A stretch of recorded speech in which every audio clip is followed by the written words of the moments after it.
What is the abomination of desolation, and will you recognize it? Hi, I'm David Servant, and this is HeavenWord TV.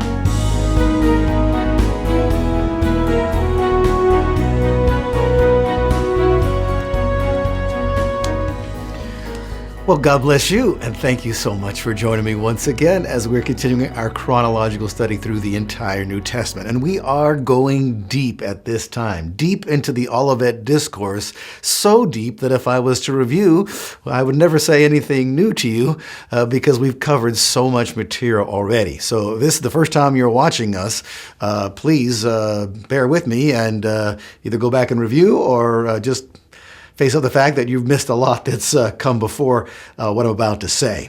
We're looking at Matthew chapter 24 and verse number 15, where Jesus made his first mention of the abomination of desolation. And he's told his listeners, when you see the abomination of desolation in the standing in the holy place, which would seem to be the temple or the Temple Mount, he said, then you need to flee. And so we're looking at what is that abomination of desolation exactly. It's referred to, of course, in Daniel's prophecy in the 11th and 12th chapters, and we've started take a look at that in verse number 31, where it's first mentioned. But let's get some background this time, because we've got a little more time to do that. And talk about Daniel chapter 11. It's all one prophecy which Daniel received, and he tells us when he received it. It was, according to Daniel chapter 11, verse number 1, in the first year of Darius the Mede. And so Daniel saw a succession of from the Babylonian kingdom to the Medo-Persian kingdom, and he served in those governments to some extent. And so, according to history, this was around 538 BC.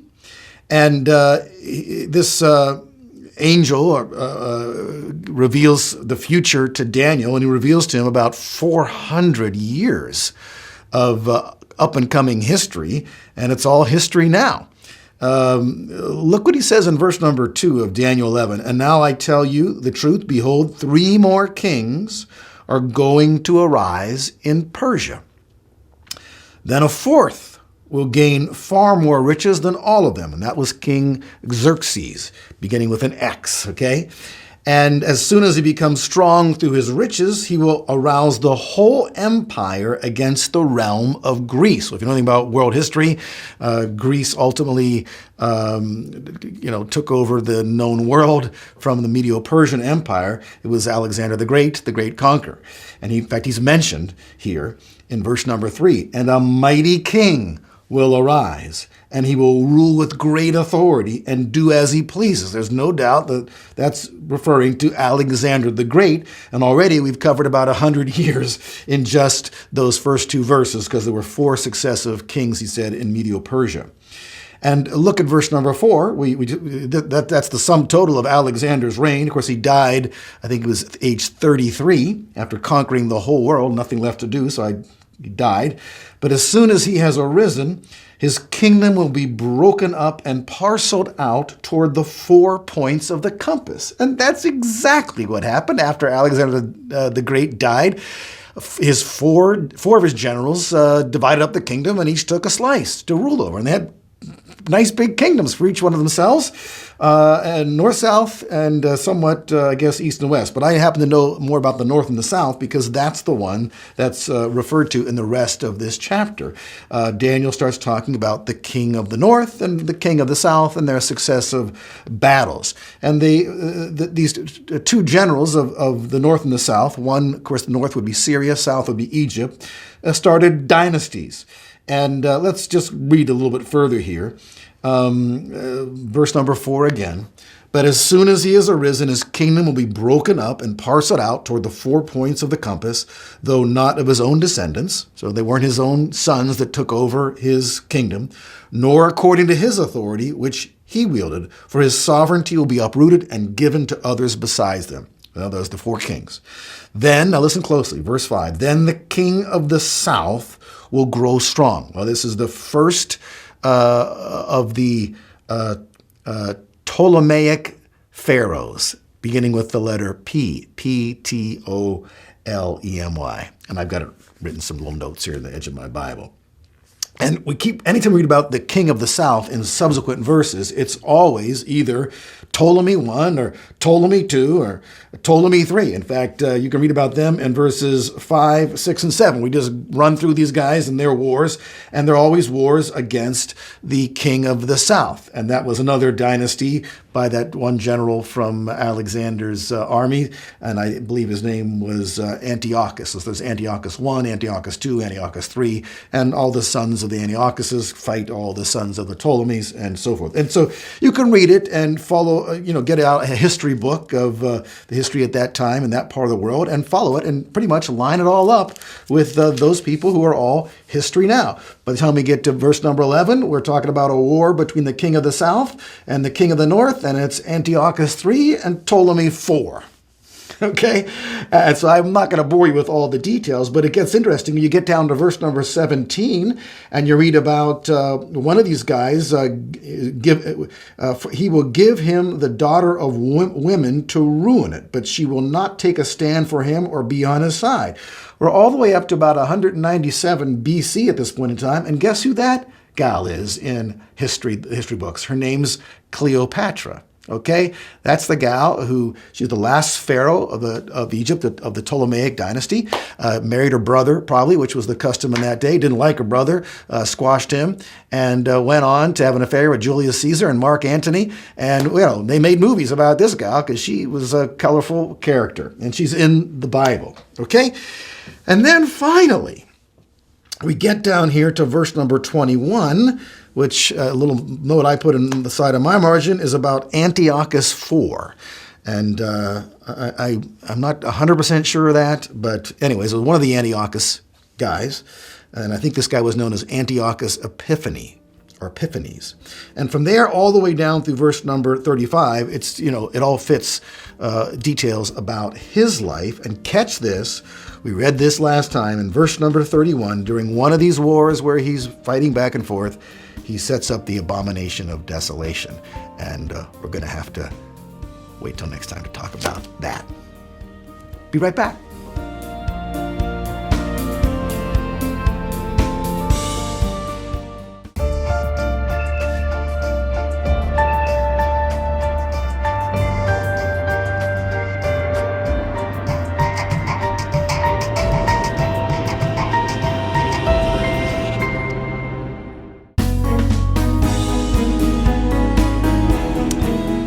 Okay, we are in the thick of the Olivet Discourse, but we've segued now into Daniel chapter 11. We had to.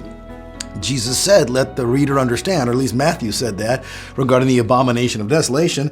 You almost have to read the whole chapter 11 of Daniel to make any sense of the Abomination of Desolation. And we don't have time to read this entire chapter, although I kind of wish that we did. But I've explained to you that it is a 400-year, almost 400-year history between Egypt and Syria and the various dynasties that descended from the generals of Alexander the Great. It's all history now, and this is why liberal scholars can't accept the fact that Daniel was penned in the 500 years before Christ, because Daniel predicted history right up until the time of Christ and nailed it. Between these wars and successive dynasties in Syria and in Egypt, describing them each time as the king of the north, Syria, king of the south, Egypt.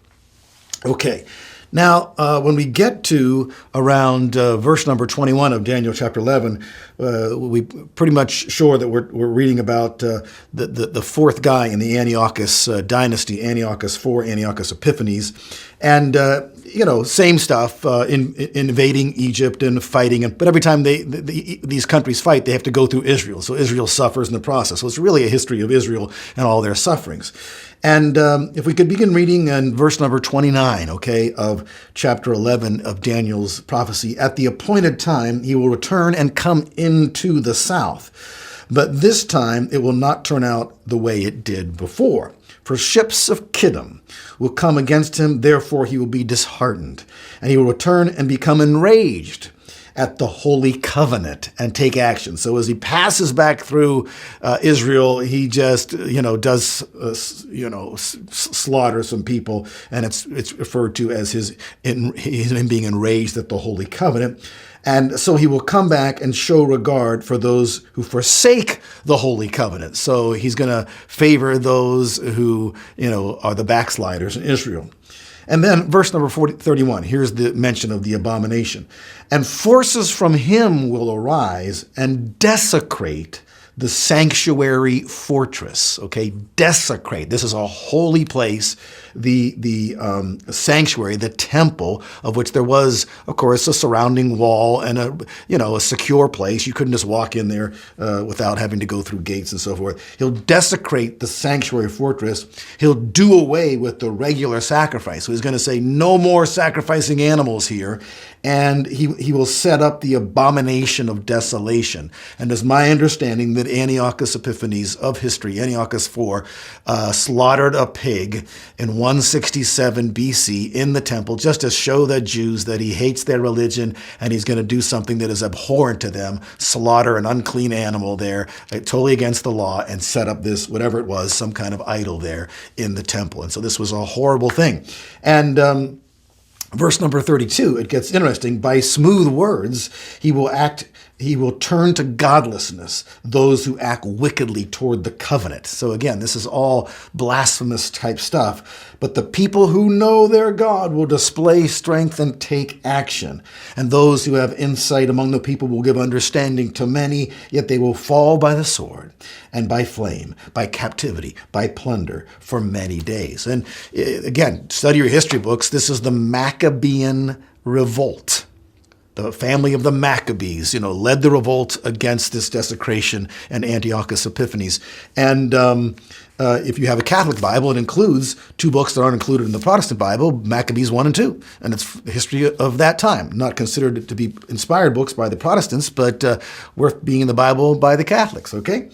And the deal here is now that is so interesting is that Jesus, in around 33 AD, said to his followers, when you see the abomination of desolation spoken of by Daniel the prophet, then flee. Well, goodness, they could have said at that point in time, Jesus, you're a little off on your prophecy here, my friend.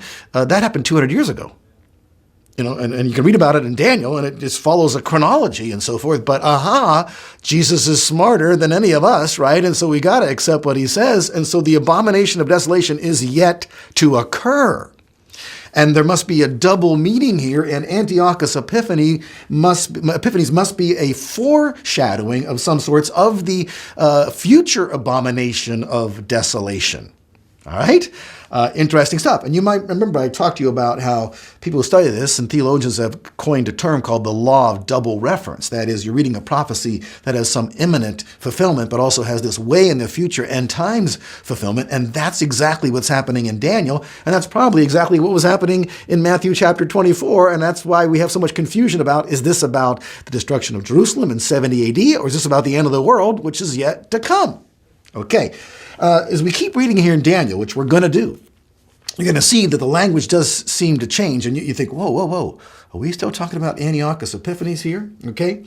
Verse number 34. Now, when they fall, they will be granted a little help, and many will join with them in hypocrisy. And some of those who have insight will fall in order to refine, purge, and make them pure until the end time, because it is still to come at the appointed time. Whole sermon there. Then the king will do as he pleases. Now, this is that king of Syria, Antiochus Epiphanes, but foreshadowing somebody else, and you'll see this is the Antichrist. I think there's no doubt about it. And he will exalt and magnify himself above every god, and will speak monstrous things against the God of gods, and he will prosper until the indignation is finished, for that which is decreed will be done. You read in other prophecies in Daniel, and you read in in 2 Thessalonians, when Paul talks about these things, when the Antichrist is going to, I'm reading from 2 Thessalonians 2 and verse number 4, who opposes and exalts himself above every so-called God or object of worship, so that he takes his seat in the temple of God, displaying himself as being God. Sounds very similar to what we're reading here in Daniel chapter 11 and verse number 36. Okay? All right, much more to come about this man, the Antichrist. You don't want to miss it. I'll be right back.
All right, welcome back. We are, in Daniel chapter 11. You know how we got here from Matthew chapter 24 and looking at the Abomination of Desolation. We've seen that the Antichrist is foreshadowed by this guy Antiochus Epiphanes, who desecrated the temple in Jerusalem in about 167 BC. But Jesus said it was going to happen sometime after when he was speaking in AD 33.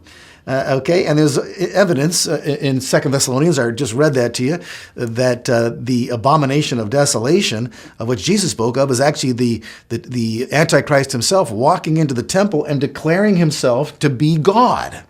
Now, let me just talk a little bit about the Antichrist, just so you get the context here.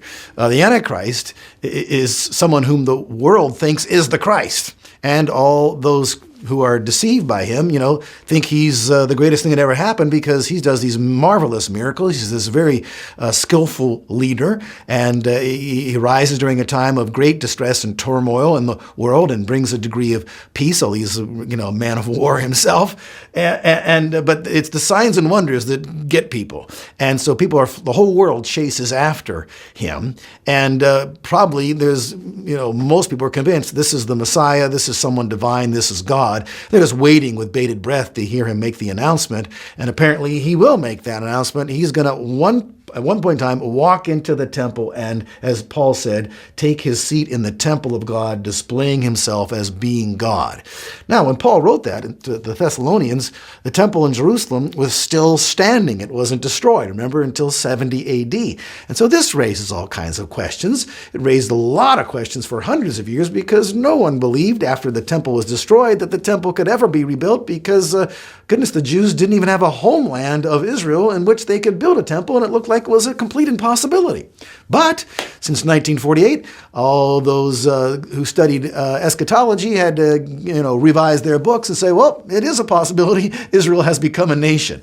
And, it still seems like such a far-fetched idea that ever, that the temple could be rebuilt in Jerusalem in its original location. Because right now, there is, the second holiest site in Islam in that same location, this Dome of the Rock Mosque, which I'm sure you've seen the gold dome and all the pictures of Jerusalem that are taken from the Mount of Olives. And so it's going to be interesting to see, if we're understanding this correctly, the temple has to be rebuilt. And that's going to take some major doing, isn't it? Boy, some people would stone me if they could just to hear me say this because they consider it such a horrible, horrible thing. Some people say that the Antichrist taking a seat in the temple of God is actually a reference to him taking a position of great leadership in the church, because sometimes the church is referred to the temple of God. I object to that because the false church is never referred to as the temple of God. It's the great whore, but it's not the temple of God. And so the Antichrist is never going to take a seat in the true church of God, the temple of God, and display himself as being God. He'll only deceive those who can be deceived. The true believers will not be able to be deceived. Okay, enough said. Now, we're reading about this guy, Antiochus Epiphanes, who foreshadows the Antichrist. He was a blasphemous guy himself. He desecrated the temple with the abomination of desolation of sorts. But we keep on reading here in verse number 36 of Daniel chapter 11, and we've just got 3 minutes and 30 seconds. Then the king will do as he pleases. He will exalt and magnify himself above every god, and will speak monstrous things against the God of gods. And he will prosper until the indignation is finished, for that which is decreed will be done. And he will show no regard for the gods of his fathers. And now this is Antichrist language here, it seems to me. Or for the desire of women. Nor will he show regard for any other god, for he will magnify himself above them all. So this guy is claiming, divinity. But instead he will honor a god of fortress, a god whom his fathers did not know. He will honor him with gold, silver, costly stones, and treasures. He will take action against the strongest of fortresses with the help of a foreign god, and he will give great honor to those who acknowledge him, and he will cause them to rule over the many, and he will parcel out land for a price. Now, listen to this in verse number 40. And at that time, at the end time, the king of the south will collide with him, and the king of the north will storm against him with chariots. So here's the same type language that's been found all through Daniel chapter 11, the fight between the king of the north and the king of the south. And it's a reference to, it's right in line with what we just reading about this guy who foreshadows the Antichrist. And so many are persuaded that now we're reading about one of those final end time battles, and it's going to be between the leader of Syria and the leader of Egypt. And for that reason, some come to the conclusion that the Antichrist himself is revealed in this passage of Scripture as being a Syrian. Okay? The other possibility, if you jumble it up a little bit, is an Egyptian king. Okay? But I think it's more clear that if it is one of those two, it'd be a Syrian. And it goes about their battle. Again, verse number 41, he will also enter the beautiful land. That's got to be Israel again, because they're caught in the middle of those two nations. Many countries will fall, etc., etc. And his end does ultimately come. And I just running out of time. That's why I'm jumping ahead to verse number 45. Now, when we get into chapter 12, once again, the abomination of desolation is mentioned. It's not mentioned until verse number 7. And because we're so limited by time, let's just prove that we are reading now about the end times. Verse number 1 of chapter 12. Now at that time, Michael, the great prince, as an archangel, who stands guard over the sons of your people, will arise, and there will be a time, listen closely to this, there will be a time of distress such as has never occurred since there was a nation until that time, the greatest distress the world's ever seen. And at that time, your people, everyone who is found written in the book, will be rescued. Whew. And many of those who sleep in the dust of the ground will awake, these to everlasting life, but the others to to disgrace and everlasting contempt. So there's no doubt this is the final days we're reading about, and next time we'll get into it even deeper. See you next time.